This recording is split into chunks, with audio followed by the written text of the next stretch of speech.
नमस्कार दोस्तों, स्वागत है हमारे YouTube चैनल पे। आज हम लोग लेकर आए हैं दोस्तों प्यारा सा विवाह गीत।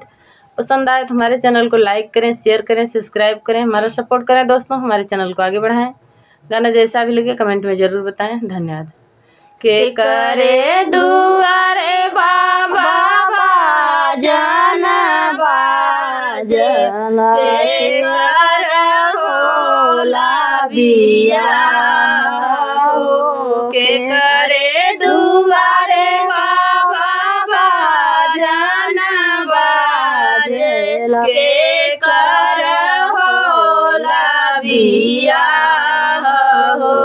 हमारे दुआरे बेटी बाजन बाजेला तोहरा होला बियाह हो।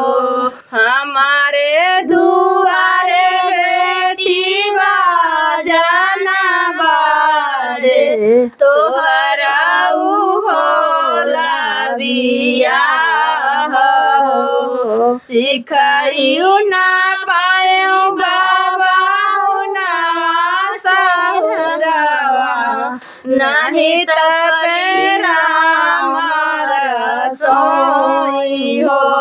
सिखाइयो ना पायो बाबा गुना से ढंगावा नहीं तपेरा मारा सोई हो। सिखिले मोरे बेटी गुनावा से ढंगावा तपिले मार सोई हो। सिखिले मोरे बेटी गुनावा से ढंगावा तपिले मार सोई हो। सासु ननद मिली भैया गरी आई हैं आचारा न ले बसारी हो। सासु ननद मिली भैया गरी आई हैं ले आचारा पसारी हो। के करे दुआरे बेटा जन बाजे के कर होला बियाह हो।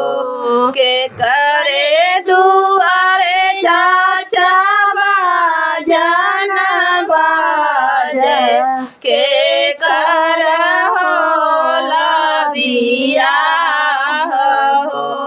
हमारे दुआरे बेटी बाजन बाजेला तोहरा होला बियाह हो। हमारे दुआरे बेटी बाजन बाजेला तोहरा होला बियाह हो।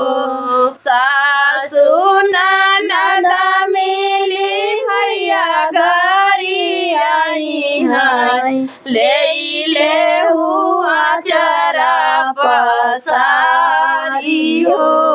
सासु ननद मिली भैया गरी आई हैं ले आचारा पसारी हो। के करे दुआरे भैया बाजन बाजे के कर होला बियाह हो। हमारे दुआरे बहिनी बाजन बाजे तोहरा होला बियाह हो। हमारे दुआरे बहिनी बाजन बाजे तोहरा होला बियाह हो।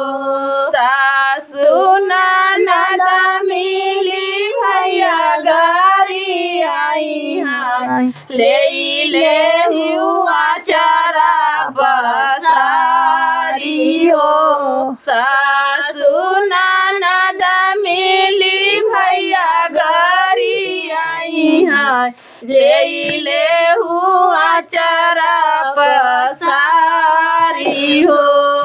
धन्यवाद दोस्तों। गाना जैसा भी लगे कमेंट में जरूर बताएं।